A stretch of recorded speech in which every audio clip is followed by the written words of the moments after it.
The council spoke freely.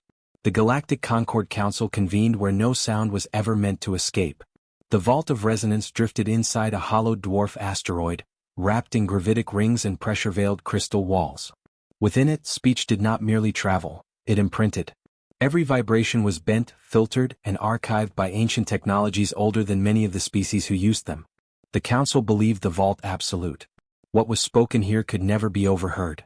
That certainty bred comfort. Supreme Moderator Valer Threx of the Kepran Ascendancy hovered at the chamber's core, his segmented carapace etched with authority glyphs that pulsed faintly as he addressed the assembly. "Let the record mark the opening of the 7,000th conclave cycle," Valer intoned. Attendance confirmed. Quorum achieved. Around him, delegates manifested in their chosen forms, solid, luminous, projected, or biomechanical. 67 civilizations bound together by treaties, trade, and mutual self-interest. One absence was conspicuous. The Terran Union remains unrepresented, Valer added, his tone neutral but edged with dismissal. A ripple of amusement echoed through the vault. "They always are," chimed Ambassador Lysentha Kaer of the Silicate Choir, her crystalline lattice refracting soft harmonic light. "Observer species lack the discipline for deliberation. Or the lifespan," growled Overseer Dravik Mole of the Vrax Dominion, his heavy exosuit clanking as he shifted. "Short-lived creatures rush to speak before they understand silence." Several delegates emitted gestures of agreement. Humanity, Terrans, had joined the interstellar stage scarcely 3 centuries ago. Technologically competent, biologically fragile, socially chaotic. Useful in trade, tolerable in diplomacy, but strategically irrelevant. At least that was the consensus. Valer expanded a star map above the chamber. Human-controlled space glowed a soft, unthreatening blue, messy, asymmetrical, riddled with redundancies. "They expand rapidly," Valer said, "but without cohesion. Their colonies lack central doctrine. Their fleets rely on modular improvisation rather than standardized doctrine." "A scavenger mindset," Dravik said. "They repurpose what greater minds abandon." Lysentha's harmonics shifted thoughtfully. "Yet they learn quickly." "Learning is not understanding," Valer replied. "And understanding is not wisdom." The vault dimmed as the council transitioned to restricted deliberation. Layers of resonance folded inward. External frequencies collapsed.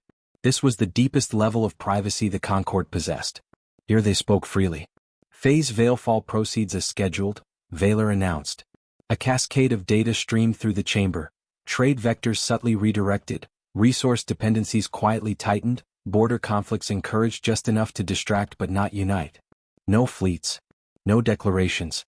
Just pressure. "The Terrans will attribute the slowdown to internal inefficiency," said Archivist Trelia Knox of the Umbran Synod. "They already doubt themselves." "Excellent," Dravik rumbled. "Predators that hesitate starve." Matriarch Selnthera of the Emwyrar Collective pulsed a low bioluminescent signal, equivalent to unease. "We assume they cannot perceive this?" Valer's glyphs brightened slightly, confidence, not anger. "The Terrans lack access to Concord's secure harmonics. Their science is inventive but primitive in resonance theory. They see signals as transmissions, not as consequences." Lysentha chimed approvingly. "They still believe silence is empty." A soft wave of amusement passed through the council again. The irony went unnoticed.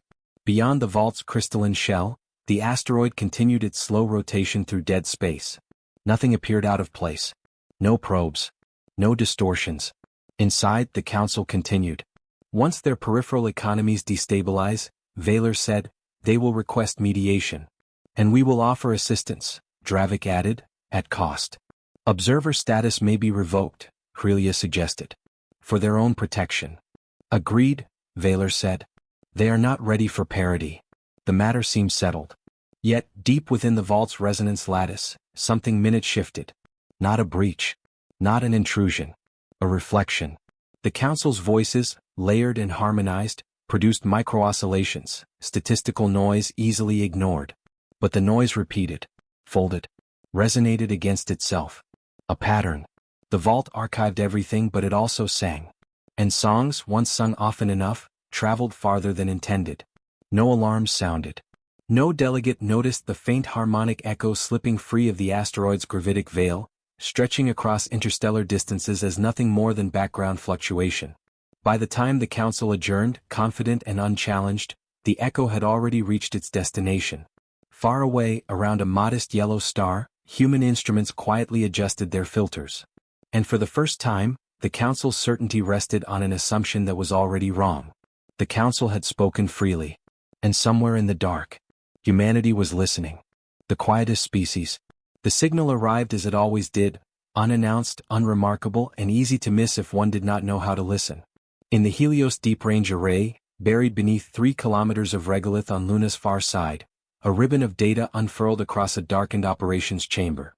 No alarms sounded. No warning lights flashed. The incoming stream did not violate any known transmission protocols because it was not, strictly speaking, a transmission. It was residue. Dr. Amara Virex leaned forward in her chair, dark eyes reflecting the cascading glyphs scrolling across her console. Around her, the room remained quiet, 30 analysts, engineers, and linguists working in near silence, broken only by the soft hum of quantum processors. Vault harmonic confirmed, Amara said calmly. Session depth, restricted. Confidence index, absolute.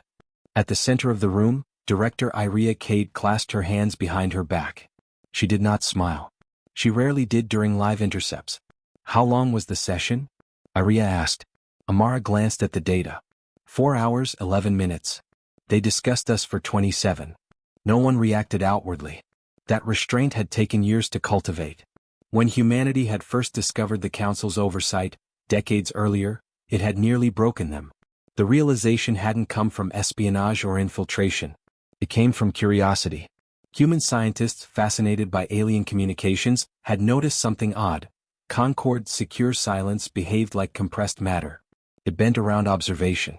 It left shadows. Where there should have been nothing, there was structure. Silence, they learned, was never empty.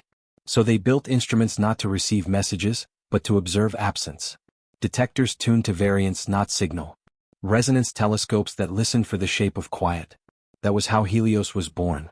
That was how humanity began hearing the galaxy's most powerful voices, without anyone realizing they were speaking. Playback, Iria said. The room filled with layered translations, tonal approximations, symbolic intent maps, emotional weighting. The voices of the Concord Council echoed softly, stripped of authority and laid bare as data. Observer species lack discipline. Scavenger mindset. They still believe silence is empty. A junior analyst clenched her jaw. Someone else exhaled sharply. Iria raised one finger. The room steadied. Remember, she said quietly, they're not villains. They're just wrong. Captain Ronan Vale, leaning against a support pillar with arms crossed, tilted his head. They're planning to collapse our peripheral economies. Yes, Iria replied. Gently. Over time. And when it works, Ronan said, they'll call it inevitability. Iria nodded. Which means they won't notice our response unless we want them to. On the main display, predictive models spun into existence. The Helios array was no longer just an ear. It had become a mirror. By understanding how the Council spoke, humanity had learned how they thought. Their assumptions. Their blind spots. Their arrogance. The Concord believed power announced itself. Humans had learned otherwise. Phase veil fall will begin within 2 standard cycles, Amara said. Trade constrictions first. Then proxy destabilization. Iria considered this. Options. Amara smiled faintly. Thousands. They're broadcasting their strategy like a rehearsal. Ronan pushed off the wall. We don't counter directly. No, Iria agreed. We reposition. Across human space, subtle shifts began. Shipping algorithms rerouted freighters through neutral systems the Concord considered irrelevant.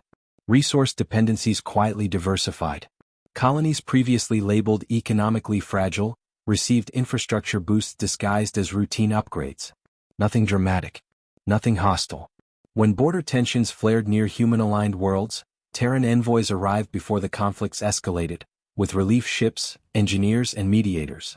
The Council's proxies found themselves stabilized instead of weaponized. From the Concord's perspective, the numbers didn't add up. From humanity's perspective, everything was proceeding exactly as expected. Days later, in the Vault of Resonance, Valor Threx reviewed updated projections. Terran decline curve has flattened, he said slowly. Dravik Mole snorted. Statistical variance. They've absorbed losses efficiently, Lysentha added. Almost as if they anticipated them. Valor dismissed the thought. Coincidence. Their species specializes in reactive behavior. The vault accepted that explanation. It always did. Back on Luna, Iria watched the live harmonic feed, council voices flowing, unguarded and unaware. How long do we listen? Ronan asked. Iria didn't answer immediately. Human history flickered through her mind. Centuries of being underestimated, dismissed, spoken over. Of learning that survival often depended not on shouting but on paying attention. We listen until they finish telling us who they are, she said at last.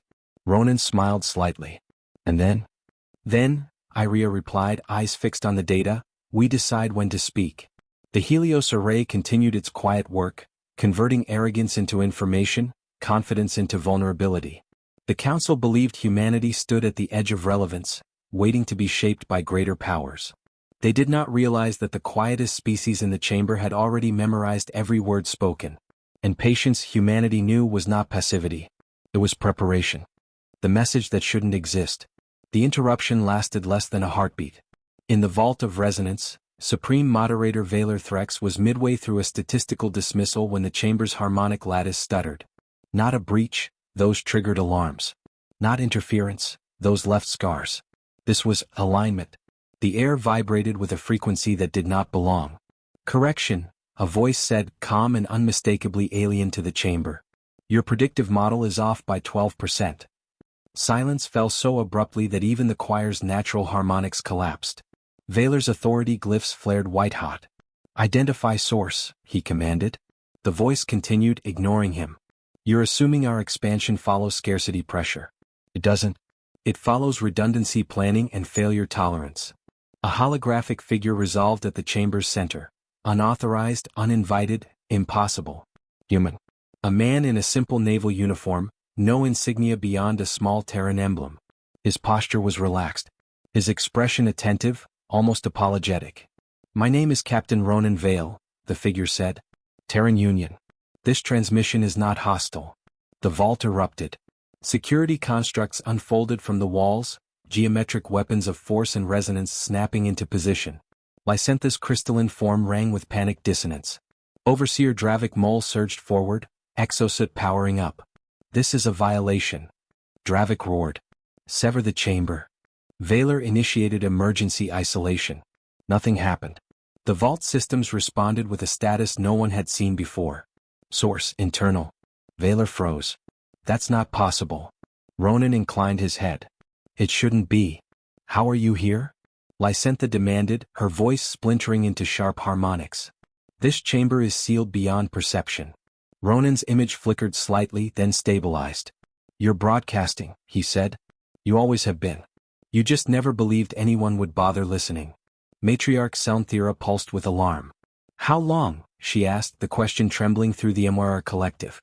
Ronan paused, not for effect but consideration. Since before you classified us as strategically irrelevant, he said. Roughly 32 of your standard cycles. The words landed like a gravitational shock. Valer's mandibles clicked in disbelief. That's absurd. You lack resonance theory. Your species barely understands harmonic containment. Ronan smiled faintly. We don't understand it the way you do. We understand patterns. Turns out arrogance is one of the loudest. The security constructs fired. Their beams passed straight through the hologram, striking nothing. You cannot threaten what isn't physically present, Ronan said gently. And we're not there. We're observing a reflection of your own systems. Valer felt something unfamiliar tighten in his thorax. Fear. What do you want? He demanded. Ronan's expression sobered. We didn't plan to speak today. But you were about to initiate phase Veilfall. Economic strangulation. Proxy destabilization. Observer revocation. Dravik recoiled. You know our internal classifications? Ronan nodded. And the assumptions behind them. Including the one where we fail quietly. The vault's resonance wavered. For the first time in its ancient existence, uncertainty distorted its harmonics. You could have confronted us earlier, Lysentha said. Issued protest. Demanded explanation. Yes, Ronan agreed. We could have. Then why didn't you? Valer asked. Ronan looked around the chamber, at the gathered powers of the galaxy, beings who had shaped stars and erased species. Because you only speak honestly, he said, when you believe no one is listening. The words echoed longer than they should have. Ronan continued, his tone steady. We didn't intercept you to punish or expose you. We listened to understand you. Your fears. Your incentives. Your blind spots. And what did you learn? Zalnthira asked. That you confuse quiet with weakness, Ronan replied. And observation with ignorance. Valor straightened, drawing on centuries of authority. You are an observer species. This council owes you nothing. Ronan met his gaze. You owe us accuracy. The statement wasn't a threat. That made it worse. You've already lost the advantage Phase Veilfall was meant to give you, Ronan said. Your trade pressures have been rerouted. Your proxy stabilized. Your leverage diluted. Dravik snarled. Bluff. Ronan gestured, and a projection overlaid the vault.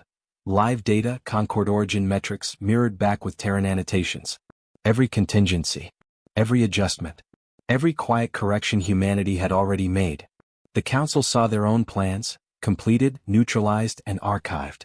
Lysantha's harmonics dropped to a whisper. They didn't fight us. They anticipated us, Hrelia Nox said, voice hollow. Ronan inclined his head again. We don't want your collapse. We want transparency. And if we refuse? Valor asked. Ronan's image began to destabilize, the transmission nearing its end. Then we'll keep listening, he said. And adapting. Like we always have. The hologram flickered. One last thing, Ronan added. You might want to review the assumption that your secure chambers are silent. The image vanished. The vault went dark. No alarms. No echoes. Just the lingering realization that the most powerful assembly in the galaxy had been speaking freely, to an audience they never knew existed. Valor Threx remained motionless as the lights slowly returned. For the record, he said quietly, this session is adjourned. For the first time in Concord history, the Council dispersed not in confidence, but in fear of what the silence might be saying next. Panic among the immortals. The emergency conclave began 12 seconds after the Vault of Resonance resealed. That alone shattered precedent. The Concord Council did not rush. It deliberated, scheduled, and ritualized. Urgency was for younger species, those still governed by instinct and fear. Yet fear now saturated the chamber like ionized air. Supreme Moderator Valor Threx rematerialized at the vault's center, his authority glyphs dimmer than before. Around him, delegates returned in fractured formations, some projecting only partial avatars, others cloaked behind privacy veils that had not been used in millennia.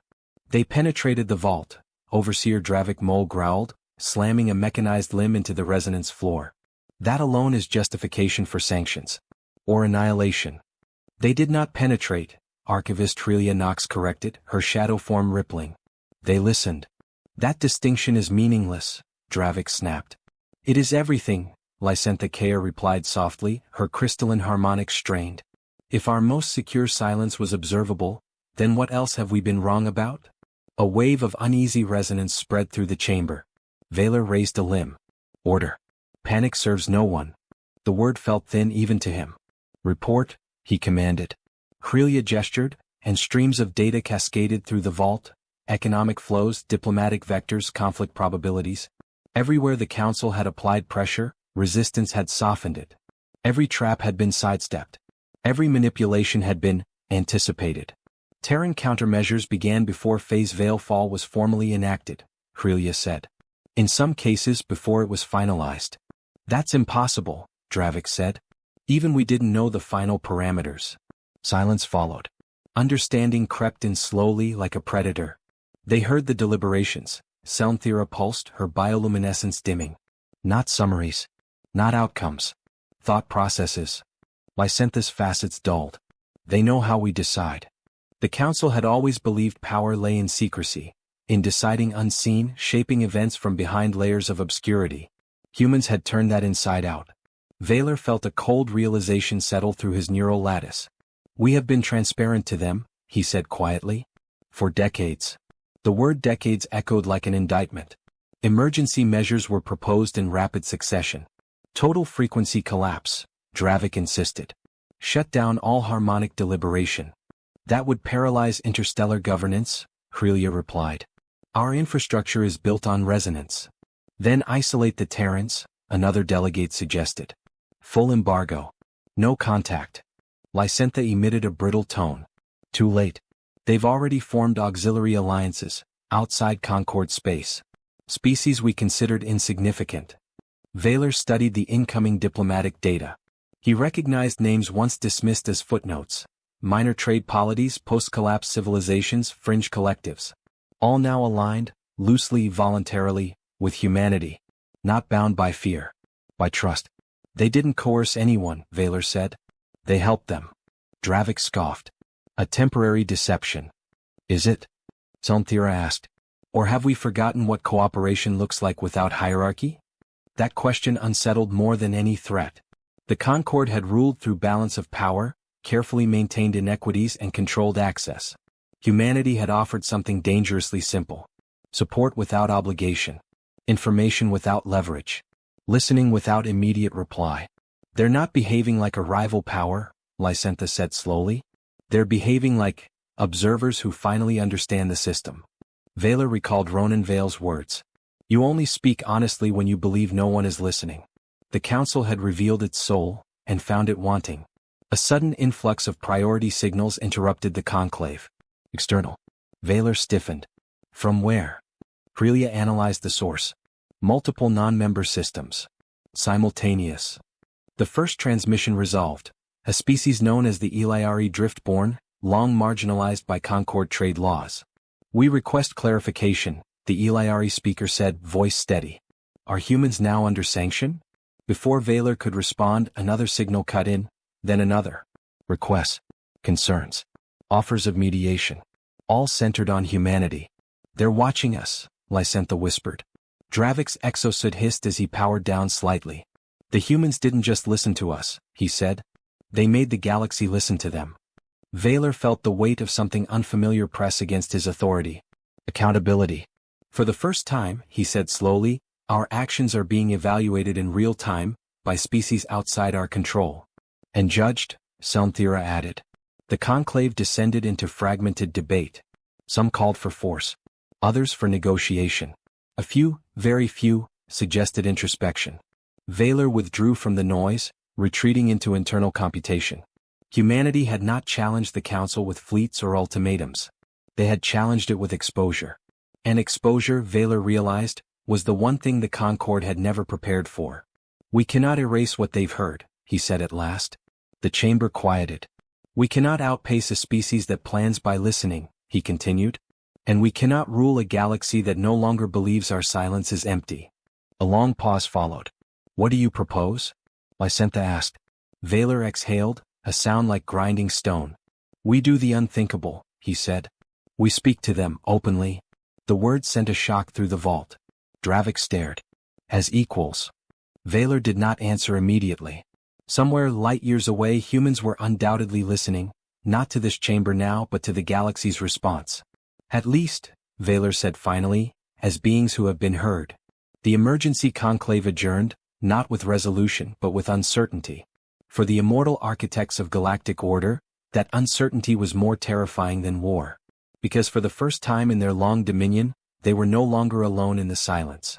And they had no idea who might be listening next. When humanity answered. The invitation was unprecedented. For the first time since the Concord's founding, a non-member species was granted full-spectrum access to a council session. No filters, no observer restrictions, no harmonic veils. The vault of resonance adjusted its internal lattices, opening frequencies that had not been exposed in over 10,000 cycles. Across human space, the Helios array confirmed what the galaxy scarcely believed. They're opening everything, Dr. Amara Virex said, awe threading her voice. No masking. No delay. Director Iria Cade stood still, eyes closed for a long moment. They're scared, she said. Which means this matters. Captain Ronan Vale looked at her. You going? Iria opened her eyes. Yes. But not alone. When the session began, the vault filled with familiar forms, Vaylor Threx at the center, Lysentha Kaer refracting pale light, Overseer Dravik Mole rigid in his exosuit. Tension hung thick in the chamber, heavier than any gravitic field. Then a new presence resolved. Human. Not a hologram this time, but a full-spectrum projection. Precise, respectful, unmistakably present. Director Iria Cade stood calmly within the vault, dressed in a simple diplomatic uniform, no weapons, no enhancements. No armor. The council watched in silence. Director Iria Cade, Vaylor announced formally. You stand before the Concord Council under extraordinary circumstances. I'm aware, Iria replied evenly. Thank you for the invitation. Dravik leaned forward. You violated our most sacred deliberative space. Iria did not flinch. No. We observed it. There's a difference. Murmurs rippled through the chamber. Vaylor raised a limb. Explain. Iria folded her hands behind her back, mirroring Vaylor's own posture from earlier sessions she had watched countless times. Humanity has been listening to interstellar communications since before we left our cradle world, she said. Not to spy. To learn. Space is big, loud, and dangerous. You survive by paying attention. You exploited our silence, Lysantha said. We studied it, Iria corrected gently.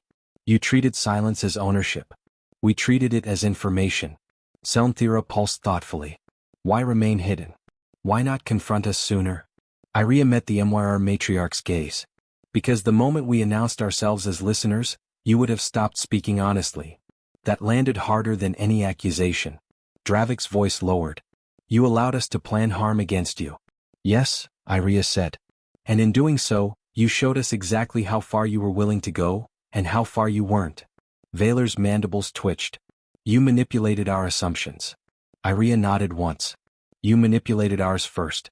We simply adapted. Silence followed, heavy and raw. Finally, Vaylor asked the question that had haunted the council since Ronan Vale's intrusion. What do you want? Iria took a breath.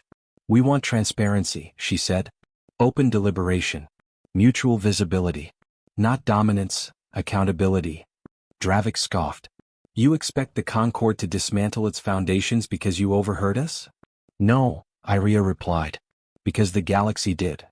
She gestured and data unfurled, live feeds from dozens of systems. Independent polities. Trade unions. Scientific coalitions. All watching. Your silence once kept order, Iria continued. Now it breeds distrust. You can adapt, or you can fracture. Lysantha's harmonics trembled. You threaten us with exposure? No, Iria said softly. We're offering you relevance. Vaylor studied her, this human who spoke without deference yet without hostility. You could have used this knowledge to dismantle us, he said. Yes, Iria agreed. But that would have made us what you feared. And what do you believe yourselves to be? Selnthera asked. Iria smiled faintly. Listeners. A quiet passed through the vault, not empty but attentive. Vaylor straightened. If we accept your proposal, what changes? Everything, Iria said honestly. And nothing overnight. She outlined humanity's terms, not demands but frameworks. Open harmonic channels for all member species. Recorded deliberations with delayed public release. Observer status abolished, replaced with participatory tiers. Conflict mediation involving affected systems, not imposed from above. The council listened. Really listened. Dravik said nothing but his posture shifted, less aggressive, more uncertain. Lysantha's crystalline facets brightened slowly. You ask us to trust you. Iria nodded. Yes. The same way you trusted we weren't listening. That earned the first true silence of the session. One without arrogance, without assumption. Vaylor exhaled. For millennia, he said, we believed control required opacity. And for centuries, Iria replied, we believed survival required understanding. Their gazes locked. Perhaps, Vaylor said slowly, these beliefs are not incompatible. The vote that followed was fractured, tense, historic. But when the resonance settled, the result was undeniable. The Concord would change. As the session adjourned, Iria prepared to disconnect. One final question, Vaylor said. She paused.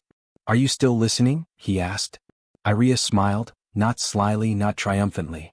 Always, she said. The projection faded. And across the galaxy, a truth settled in, quiet but irreversible. Humanity had not won through force. They had won by hearing everything that mattered. And choosing, at last, to answer. The new equation. Change did not arrive with ceremony. There were no declarations carved into asteroids, no grand realignments of fleets. The Concord Council had survived by mastering inertia, and so its transformation came the same way, slowly, unevenly, and under constant strain. But it did come. The first visible shift was the unsealing directive. For the first time in Concord history, Council deliberations were recorded in full and archived on open-access harmonic ledgers. Not live, never live, but released after measured delay. Long enough for tempers to cool. Short enough to prevent manipulation. Many delegates protested. This will cripple strategic advantage, Overseer Dravik Mol argued during one of the early sessions. Every rival will map our thought processes. That already happened, Lysentha Kea replied quietly. We simply didn't know it. Humanity did not sit at the center of these sessions. That too was intentional. Instead, Terran delegates rotated through advisory positions, sometimes present, sometimes absent, never dominating the chamber. Director Iria Kate insisted on it. If we become indispensable, she warned Valor privately, you'll stop thinking for yourselves again. Valor had not liked that. He had respected it. Across the galaxy, secondary effects rippled outward. Minor civilizations, long sidelined by Concord trade frameworks, began speaking up in ways they never had before. They cited council transcripts, quoted deliberations back at the architects of policy. The Concord had always expected obedience. Now it received arguments. At first, this infuriated Dravik. They're emboldened, he snarled during a closed strategy review. They challenge rulings. They request justification. Valor regarded him steadily. They always wanted justification. We simply never provided it. The Vrax overseer said nothing after that. Humanity watched all of this from a careful distance. The Helios array remained active, not as a secret anymore but as a declared system. Its core algorithms were shared openly with several scientific collectives. Humans taught other species how to listen for variance, how to observe silence without owning it. Listening, they explained, was not surveillance. It was humility. Captain Ronan Vale, reassigned from Signal Corps to Terran Diplomatic Liaison, found himself speaking more often to non-human officers than human ones. They're trying to copy us, he told Iria during a quiet briefing. The listening doctrine. Iria smiled faintly. Good. They'll fail at first. Why? Ronan asked. Because they still think listening is a tactic, she said. It's a mindset. The greatest resistance came from within the Concord itself. Archivist Hrelia Knox uncovered patterns in historical decisions. Entire species marginalized, redirected, or erased not through malice, but through unquestioned assumptions. The revelations were uncomfortable. Some delegates resigned their seats. Others demanded reforms. A few vanished into isolation, unable to reconcile their legacy with the new transparency. Valor Threx bore the weight of it heavily. In private cycles, he replayed old sessions, his own voice dismissing concerns, labeling civilizations as irrelevant, expendable, immature. He wondered how many of those species had heard those words too late to matter. One cycle, during a rare informal exchange, Valor asked Iria a question he had never voiced aloud. Did you judge us? He asked. Iria considered carefully. Yes. Valor stiffened. But we judged ourselves first, she continued. Listening just made it impossible to lie about it. The Concord's power equation began to change. Not weaker, different. Influence shifted from control of information to credibility. From enforced order to negotiated stability. Decisions took longer. But when they landed, they held. A century-old border conflict dissolved not through arbitration, but because both sides were allowed to hear how the Council had spoken about them in private. It was sobering. Not all outcomes were peaceful. Some systems left the Concord entirely, unwilling to exist under any centralized authority again. Humanity did not stop them. You don't build trust by trapping people, Iria reminded the Council. You build it by letting them walk away. Dravik hated that lesson. But he learned it. The final structural reform came quietly. Observer status was abolished.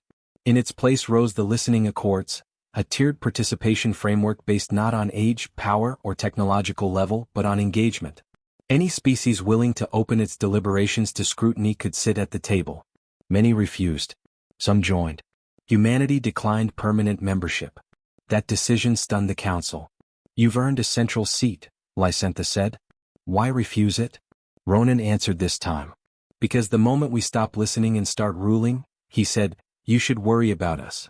Valor watched him go, understanding settling like old stone shifting into a new shape. Centuries later, historians would argue over when the Concord truly changed. Some would point to the first open session. Others to the unsealing directive. A few to Ronan Vale's impossible voice in the vault. But among the younger species, a different moment was remembered. The moment the most powerful beings in the galaxy realized that strength was no longer measured by who controlled the silence. but by who was willing to hear what the silence had been saying all along. And in that new equation, humanity was not the loudest variable, just the one that listened long enough to rewrite the formula. The species that heard everything. Centuries later, the vault of resonance still existed, but it was no longer silent in the way it once had been. The gravitic ring still held. The crystal walls still bent sound into living geometry. Yet the vault no longer pretended that what was spoken inside it vanished into safety. Every session now carried the quiet awareness of an audience, present or future, listening not for power but for truth. Cadet Ilian Rose stood at the edge of the chamber, her mantle feathers barely concealing her nerves. She was young by Concord standards, barely 2 decades into service, and today marked her first attendance as a junior observer under the listening accords. Her mentor, Archivist Soreth Kal, gestured for her to follow. "Remember," Soreth said softly, "you are not here to speak." Ilian nodded. "Only to listen."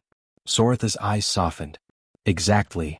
At the chamber's center, Supreme Moderator Valor Threx, older now, his authority glyphs worn smooth by time, called the session to order. His presence no longer radiated dominance but gravity of a different kind. Purpose.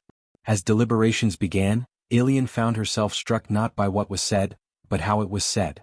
Disagreements were explicit. Assumptions were challenged openly.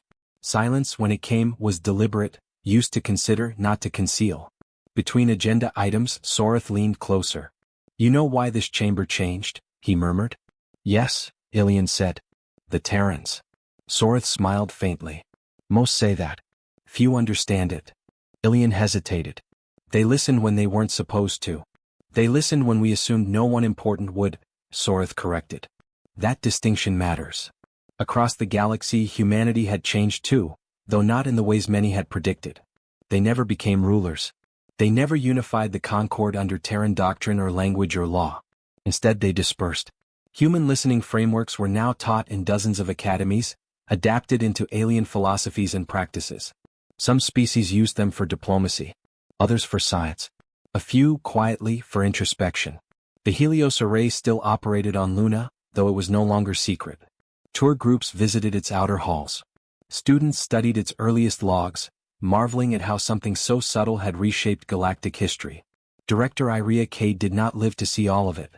But her words did. They were etched, not into monuments but into training manuals, governance charters, and the personal notes of leaders who had learned the hard way what arrogance cost. Captain Ronan Vale vanished from public record decades after the Reformation cycle.